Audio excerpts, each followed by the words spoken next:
Hello, everybody, and thank you for listening to another episode of the No Fluff MSP Marketing Podcast. We're back. As Dan commented on the YouTube, and he's correct, we were patting ourselves on the back for being so consistent, and then we took a month off. So we are not going to call it out anymore, just like we're not going to call it the flywheel. There are some things that need to be left unspoken. I would agree. So we're just going to say we hope we're going to be more consistent. But either way, we're really going to focus on that at least one episode a week. Yeah. Now, who are you? Oh, sorry. Taher, the host here, and we got co-host. Steven, welcome back. Steven, welcome back. I do have some bad news for the people that watch the podcast. Very unfortunate news. Sad day, yeah. It's very sad. Our thighs are gone. So I know that's the main reason you tune in. So if you tune out right now, I get it. No worries. We understand, yeah. We do get it. There's now a table here and a little behind the scenes on content. We have this background, which is obviously MSP Camp. We've got the table here, and then we've got the podcast set up. On this wall right here, we're going to have the Apex set up because we have to create a lot of content for that. That's a local Lakeland marketing agency. So all we do is we swivel the camera, we swivel the decks. That's why the podcast stuff is not on the desk. And the lights up top, they're not on the floor anymore. They just swivel. Justin Omar, who was on last week's or a couple weeks ago podcast, helped us set this up. So it swivels. Now we get Apex content. And then on this wall over here, I know if those listening don't know what I'm doing, but on the third wall is going to be the ScaleCon. Woohoo. So we swivel everything this way and we can get ScaleCon content. So just an easy example of like behind the scenes of how we're going to have to, because content's the new currency, we have to produce a lot of content. Yeah. And I mean, our consistency was slipping. So having this, it's a lot more sustainable. Yes. Maybe I shouldn't have said that, but we're going to stick to it this time. Yeah. So I need to put ourselves in. That's a good point. I made like a kind of a dumb move, and we have 3 offices. I have one. Steven had one. He ended up giving it up so he could be next to the window, which is so awesome of Steven. So I filled both these offices with people, and then we got less consistent with content. Mm-hmm. And we know how important content is. So we kicked everyone out of this office, and we're bringing it back into being a studio as it should be. So, just, hey, even we make dumb moves. Well, obviously, if you've been listening to the podcast, you've heard many, many dumb moves from us. You'll hear more over time. But just an example, you can always go, you know what, that probably wasn't the right direction. Let me pivot. And so now we've got our studio back. So just the behind the scenes of how we're going to be producing more content for technically 3 different entities. Yeah. All right, cool. So you're here because of the clickbait title. But it is true. I know exactly the clickbait title. And that is what a vasectomy taught me about marketing. You may ask yourselves, why is Steven in a podcast about my vasectomy? I did the vasectomy. He's my moral support for this traumatic discussion. But there's a lot of lessons to be learned about this simple process that we're going to go through. Not the vasectomy, the marketing around it. And then how that applies to your MSP. So stick around. I promise this is not going to be fluffy. It's not just clickbait title. There's a lot of lessons that I've learned in actually adapting myself here and stuff we did at Alltech that we're going to directly apply to. I can't blame you though. I mean, if you have an opportunity to use that title, you have to use that title. Totally. How often do you have that chance? Yeah. So we have 3 children, 3 boys. Life's crazy, but incredible. But me and my wife decided, we don't need any more kids. We are very satisfied. Life is great. I'm glad we didn't stop at 2. I think 3 was the perfect number for us. So she inquired to VastWeb here in Central Florida, with my approval, of course. She didn't just inquire without my... Said he was going in for a blood test, and all of a sudden they put me asleep. And so anyway, and I'm obviously really nervous about it, but I mean, what she's done, having children, is incredible and amazing. And so when I get this done, I'm going to let her know that we're now even. But the reality is, like, she's done so much. This is a minimal sacrifice for me, but I'm still nervous. I'm a dude. Like, it's scary. So she inquired. She didn't set the appointment. She's like, maybe this is the place we should go to. This is what happened next. They sent us required viewing of a 14-minute video that the owner of the company, is on. This is not the guy doing all of the procedures, but he used to be, and he owns the company, but he's the one on camera. And he is explaining, and these are required viewing, how does it work step by step? And then his preferred methods and why, like his authority as to the years and years he's been doing it and why this is the best method in his mind. Potential complications, expectations afterwards, and then ends it with social proof. I've enjoyed mine for many years. Watch that 14-minute video, and then there was required reading, and you had to sign that no one's forcing you to do this. So he took a lead, which was me, based on my wife's research. A lead that is uncertain. They're completely unsure from the beginning. Unsure, doesn't know the process, kind of happy with the way things are right now, but I know change needs to occur, obviously, because it would be really bad, if I'm being honest, at this current state of our life. And he made my mind at ease. He positioned himself as the absolute authority in this thing. And a couple of things happened with this simple marketing process to take someone from unsure, cold to, if I make the move, you're the one I'm going to make the move with, and you obviously know what you're doing. He did that with a 14-minute video. It was well produced. There was graphs and stuff. And then our favorite. Yeah, like you got to have some editing. It can just be just like, hey, and then a really good write-up. So we then bought it, and I'm scheduled in April. It was actually scheduled in March, but I got a jiu-jitsu competition, and apparently you're not supposed to do that after this. So at least for like a month. So anyway, so it's going to be in April. So the point of this is this is a lot similar to what somebody does when they're trying to buy IT services for their business. They're unsure, they're unclear even what they're currently getting. They are really nervous about moving. Like the unknowns are massive and vast when it comes to switching the technology provider of your business. And so using marketing actually in the process of like, I don't know, to I think you're the right decision. And we do this a lot with our onboarding collateral. When I added that simple onboarding sheet that me and you developed to our sales process, where it's like, because there were so many questions, like what happens next? What's the primary? The 1, 2, 3, 4 one where it breaks down. Yeah. Yep. That simple one-page sales sheet that's on MSP Camp right now. We have like multiple versions.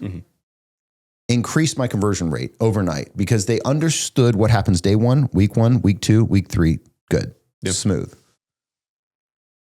This is obviously an expanded version of that where there's a whole video, which I think we should do as MSPs. It's already nerve-wracking. If you have an appointment, you had an appointment with a prospect and they're unsure, send them a video. A well-produced video of what is the steps to go from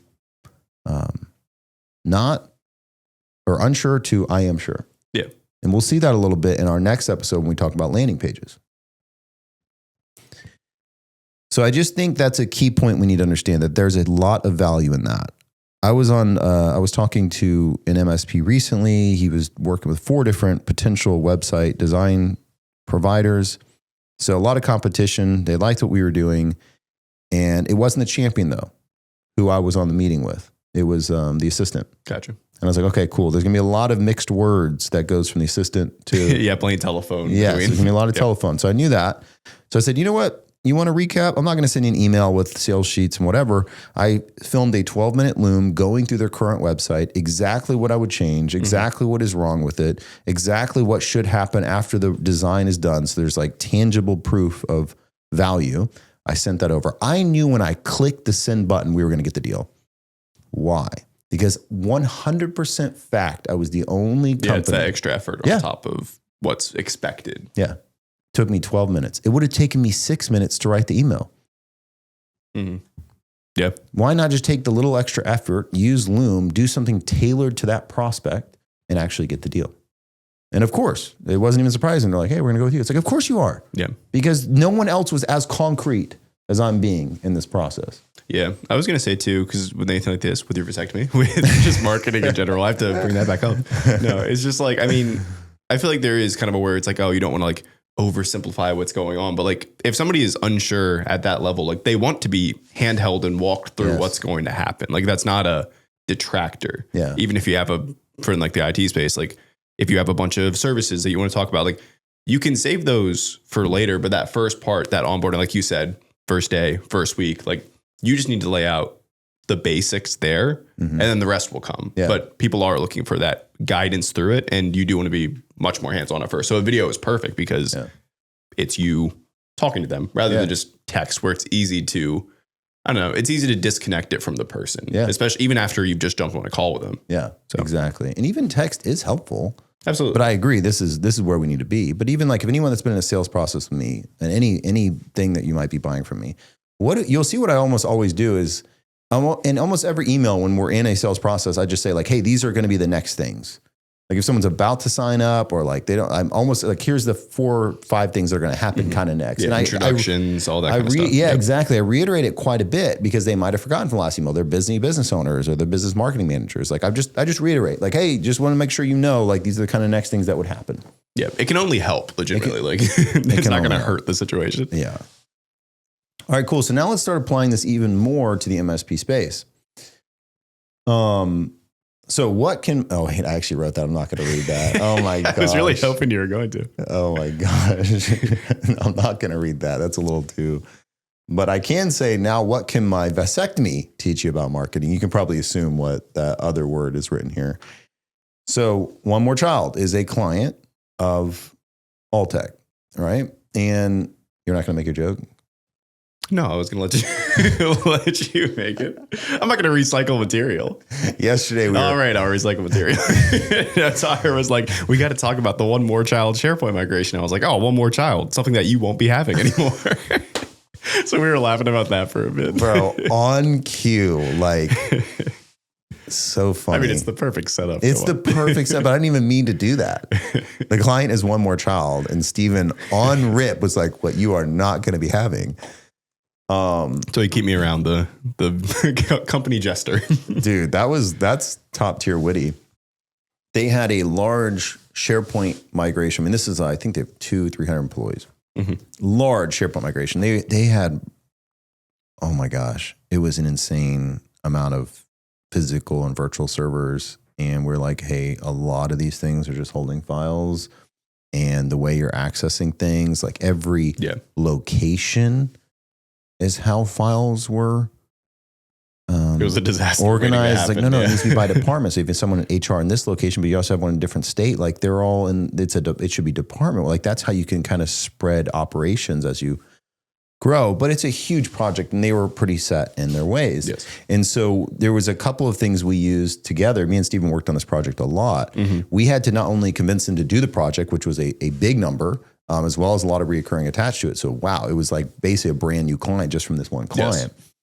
So we created training on what it would be like, what the process would be like. And then we assured them in the sales process that we were going to create marketing collateral that we will brand for One More Child. Obviously, we'd have like Alltech logos and stuff. Like we would brand for us, but like they could brand it as their internal training. So they can use it for years. So forward. They could use it on what is things now, what is going to change when we move to this environment. Here's how it's going to impact the managers, users, whatever. Here's end user training we created on like, what is OneDrive? Yeah, we created a lot of videos for them. But it was worth it, yeah. Oh, it was worth it because when I said we were going to create all that collateral, it took their mind off, and these people are highly organized organization. Yes. They want to know our people are going to be comfortable with this. They're going to understand what it means. They're not going to get scared. They're going to have that buy-in through our marketing collateral. And that's exactly what happened. Yeah. And it was exhaustive. I mean, it really was like, we took the time to sit there with our contact from One More Child and figure out like all the areas where there could be a failure point where an employee would be not sure what's going on or distressed because they feel like they've lost a capability that they used to have. Yes. And explaining that through purely an infographic, like we did infographics, different collateral like that, but explaining that purely through text really would be a disservice compared to on video showing, here's what you're seeing now, here's what you will see, and here's how you do everything you did before, plus the added benefits. Yep, exactly. And then once we launched, we actually used their specific structure in that video. That got so much loyalty from that customer. Not only was it a massive project, made a lot of money, but they're operationally, they improved overnight, and all of their people were willing to adopt it. Yes. So if you have a marketing coordinator, or you're really into marketing and you're like, well, what should my marketing coordinator be doing every day? This is a wonderful place to keep getting them reps and keep that client satisfaction going. Well, back on the, like that, and then on the vasectomy example, I can guarantee with 100% certainty, with how long I've been doing this, with 100% certainty, that the conversion rate from that VasWeb company and their client satisfaction went up after doing this video. Absolutely. Like 100%, it went up because not only are more people saying yes because they're well informed, but now they have the proper expectations that, yeah, you're going to be in pain. Yeah, you have to lay out. Yeah, you need to take 2 weeks off of intensive things. Like I was ready to do a competition. I watched that and I read it. I was like, okay, cool. I need to move that, or I need to move this back a little bit. So I'm not mad that I did a thing and then got hurt and whatever. Right. So then well informing me prevents issues.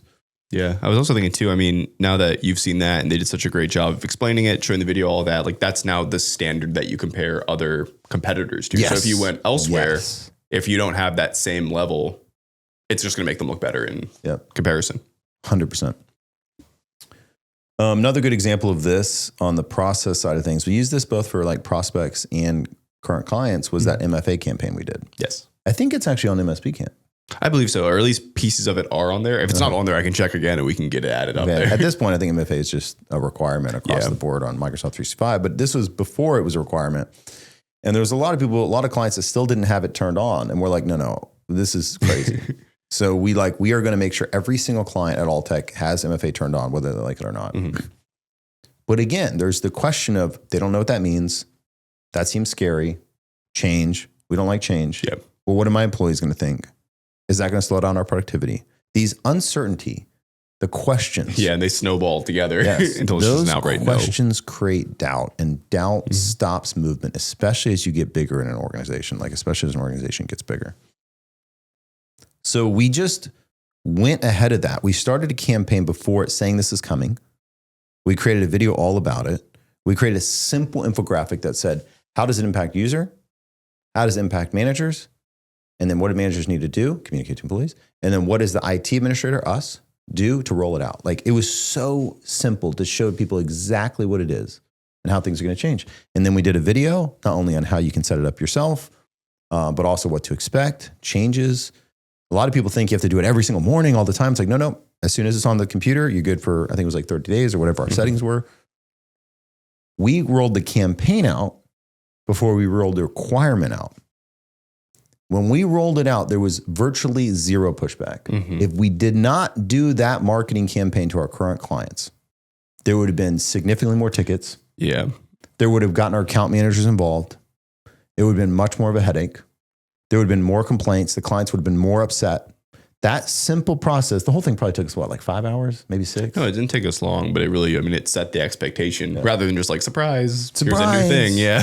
We're rolling it out. F you. Yeah, they're automatically going to assume that it's going to be something that is going to create a barrier, essentially. They're not going to be like, oh, my IT team did a great thing if you don't explain it to them. But when you explain, I think people are very open to understand why it's a good thing, which is why that campaign was so successful. Exactly. So now their perception is, hey, instead of my IT team forced this on me, yes, it was my IT team partner with me on a very important security change. Mm-hmm. And like now they know that this is the correct way to move forward, and they're just backing me up rather than just doing something for their own gain, essentially. 100%. A couple other things before we wrap up. I think you guys can kind of get the idea of what we're pushing here. I want to give more practical examples. One, during onboarding at Alltech, we did an all hands meeting. So we would, when we're onboarding a client, we would really push for an all hands meeting where it's like, hey, we have all of your employees on a Teams meeting with us, or if it's one location, sometimes we'd go on site, where we showed you what is the quarantine report, what is the catch fish. Like what is the cybersecurity awareness training we're going to be sending you?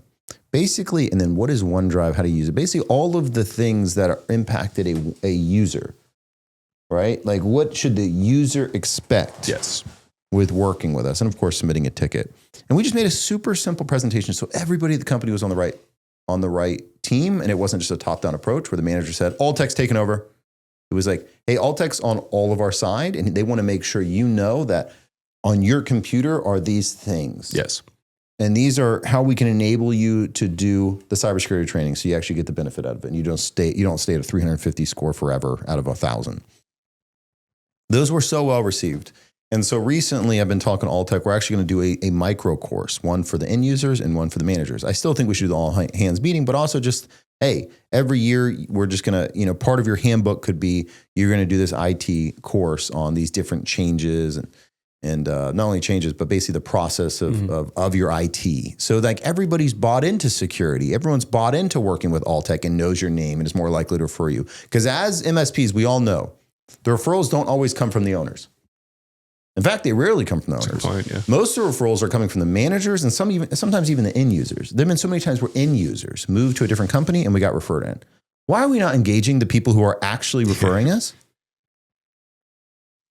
But that's not even the point. That's a positive externality of it. That is not even the point. The point is buy-in. The point is client satisfaction. The point is, yes, more referrals is a positive outcome of that.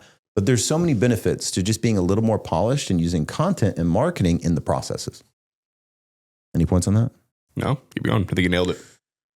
Another example, Tom, my father-in-law, owner of Alltech, mentioned a vendor closed him recently. And I was like, well, what made you, I'm always like, what made you make this decision? What was the pushing you over the edge? Every time, when the vendor was prospecting him, he would actually include a video with Tom's name on a sign. You guys have all heard this tactic, but it's just clever. It's clever. And Tom's the owner of a $5 million company. It's worth putting the effort in to try and get that person's attention. So he used video a lot in the process. And every time after the call, this individual provided an excellent recap of what was the conversations, what are the wanted outcomes from Alltech, and then like, here's a video kind of explaining how they would approach it. And Tom was so impressed by that. Yeah. He was so impressed by that he's like, I have to work with this company. They clearly are on top of their shit. Mm-hmm. Yeah. And I mean, in the valuation step too, I mean, you need those to go back to. It makes it so much easier. Because it's a lot of times on our end too, it's easy to think like, oh, we'll say the thing on the meeting and then the prospect will remember, obviously, because it's so important, because it's all we do every day. So it's like, obviously they'll remember and then they'll move on it. But if you don't have everything spelled out in video, especially, I mean, it's so easy for information to slip and just not really truly be able to evaluate why this vendor, this product, this MSP would help you in the long run. Yep. So good work to this vendor, this mysterious vendor that we don't have listed. Solid. And the Fireflies is helpful. And I think most of us have some type of AI note taker. It is helpful, but again, it's almost becoming noise because everybody's doing it. Yeah, that's exactly what I was going to say. I figured that's where you're at. I mean, it's true. Like they are helpful. We use them all the time. Like we'll go back and like, what did that client say? Oh, we can see it right here. It's incredible. If you're not, I mean, you guys are mostly IT or marketing people. You're probably using Fireflies or something similar. If not, it's really great. I will say I'm still old school on sales meetings. So on sales meetings, I don't invite my Fireflies. That's just a me thing. I just want it to be me and the person I'm talking to. I take physical notes on a Word document. No need for an AI third wheel for you. Yeah, exactly. It's like, I don't know. I mean, I don't know. I just, if it's a sales meeting, it's like, I also want people to be completely vulnerable. Like people really open up to me because I try and get that out of them. Like, let me, like, it's okay. Like, I promise I'm not going to sell you. Like, let me hear what your problems are. And oftentimes I'll send you somewhere else if I have to. And I just feel like having an AI note taker, he's like, he or she's like, where's this going? Like, is the team going to see this? So long story short is that's like the only time I'm not bringing those with me. Yeah. And I just think it helps make the conversation more authentic. Cool. So, long story short, marketing is not, I know marketing and lead generation is the most exciting thing, like more leads, more clients, that's the most exciting thing in the world. But at the end of the day, using marketing throughout the process really is going to help you to build client satisfaction. It's going to help you get some marketing reps in. It's going to help build your referral base. It's going to help close more deals. There's a lot of positive outcomes by just being a little more intentional. Now, you might be thinking, I don't know, I can't get video. I don't know where to get video. We set this up in 30 minutes this morning. Like, buy a $150 light. Buy a $150 microphone, get a little table, set it up in a corner somewhere. It does not need to be incredible. Now, it needs to look good. Don't get me wrong. It can't look like shit. It can't be blurry with some crazy weird Teams background that's constantly cutting off half your face. Yeah. But as long as you have a good light and you have a good microphone and a tripod, you can use your iPhone. iPhones are incredible these days. So just don't overthink it. Yeah. Just understand video is only becoming more important with the rise of AI. People want to know who they're dealing with. They don't even know if your company's AI nowadays. That's like true. especially as IT companies are like, well, how, like we just need to show ourselves and be our authentic selves. And sometimes that means just talking to the person you're trying to talk to.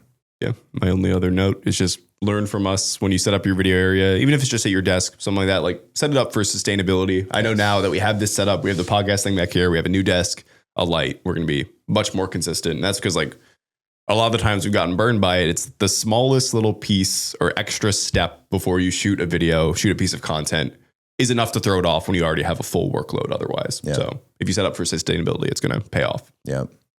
Yep. I say it before we skip 3 more weeks of podcasting. No, we're not. We're shooting multiple more today. Don't even say that. We're going to get a fire. We're going to have to leave. We're going to even do that. Fair enough. Like they said, they were going to film multiple today. This is the last episode of MSP No Fluff Marketing. Awesome, y'all. Well, I hope that was helpful. I'm sure it gave you a lot of ideas. Don't try and do everything, right? Yep. We can bite-size what we need to do to improve our marketing and sales, but it is well worth it, especially in the B2B space where every client's lifetime value is massive. Let's extend that as much as possible. Let's get more of those. And hopefully we are helping you to do that.